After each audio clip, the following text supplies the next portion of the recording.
ایک آدمی اپنے گاؤں والوں سے بہت تنگ آ گیا اور سوچا کہ اپنا گاؤں ہی تبدیل کر لیا جائے۔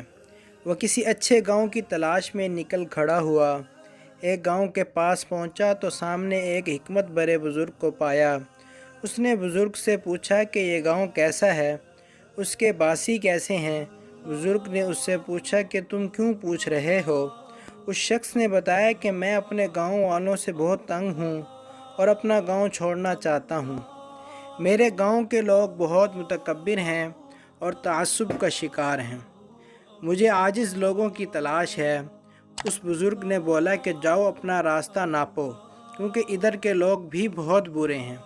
یہاں بھی بالکل ویسے ہی لوگ رہائش پذیر ہیں۔ وہ کافی مایوس ہوا اور آگے نکل گیا۔ بزرگ ادھر ہی بیٹھا تھا کہ ایک اور آدمی کا ادھر سے گزر ہوا۔ اس نے بھی بزرگ سے جا کر پوچھا کہ ادھر کیسے لوگ رہتے ہیں، میں اپنی رہائش کے لیے کوئی اچھا گاؤں تلاش کر رہا ہوں۔ بزرگ نے اس سے بھی یہی سوال کیا کہ جو گاؤں تم چھوڑ کر آ رہے ہو وہاں کے لوگ کیسے تھے؟ اس آدمی نے بتایا کہ بہت اچھے لوگ تھے، ملنسار اور ہمدرد۔ بزرگ نے اس سے بولا کہ یہ جو پگڈنڈی دیکھ رہے ہو بس اس پر چلتے جاؤ اور تھوڑا دور جا کر میرے گاؤں میں داخل ہو جانا۔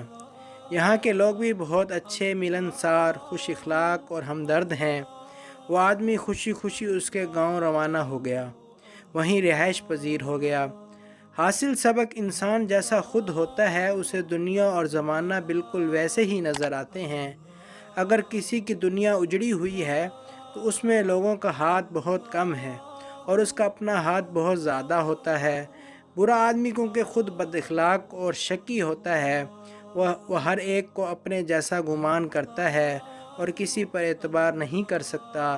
کسی انسان کو اس وجہ سے ہرگز بیوقوف مت گردانو کہ وہ تمہاری ہر بات پر یکدم یقین کر لیتا ہے۔ جو انسان اور لوگوں پر فوراً بھروسہ کرتا ہے اس کی وجہ سے اس کی اپنی پاک دامنی اور نیک نیتی ہوتی ہے۔ جو خود کسی کے لیے گڑھے نہیں کھودتا وہ دوسرے انسانوں سے بھی اس کی ہرگز توقع نہیں کر سکتا۔ کوئی انسان بذات خود جتنا قابل اعتبار ہوگا اتنا ہی بے دھڑک دوسروں پر بھی بھروسہ کرے گا۔ ایسے میں اس کا بھروسہ 100 بار ٹوٹنے سے وہ نہیں ہارتا، بلکہ اس کے ساتھ خدا کے محافظ دن رات اس کے لیے ہر طرح کے اسباب بنانے میں جٹے رہتے ہیں۔ جو انسان در در کی ٹھوکریں کھائے اور ہر ایک کے آگے ہاتھ پھیلا رہا ہو، اس نے دوسروں کی حق تلفی کر کے ایسا دردناک انجام کمایا ہوتا ہے۔ جو کوئی اپنے گھر سکون سے بیٹھ کر روزی روٹی کما لے اور اس کی زندگی پرسکون ہو، اس کے کرم اس کے کام آئے ہوتے ہیں۔ انسان کو ہمیشہ کوشش کرنی چاہیے کہ اپنی نیت درست رکھے۔ انسان کی نیت ٹھیک ہو تو 100 بار دھوکہ کھا کر سنبھل سکتا ہے، کیونکہ سنبھالنے والا صرف نیت دیکھتا ہے، وہ تو دلوں کے حال سے بخوبی واقف ہے۔ اللہ اپنے برے بندوں کو زیادہ تر مفلسی اور فحاشی کے امتحانوں میں مبتلا کر کے زمانے بھر میں رسوا کرتا ہے۔ خود اپنا محاسبہ کرو اور فیصلہ کرو کہ تم برے ہو یا زمانہ۔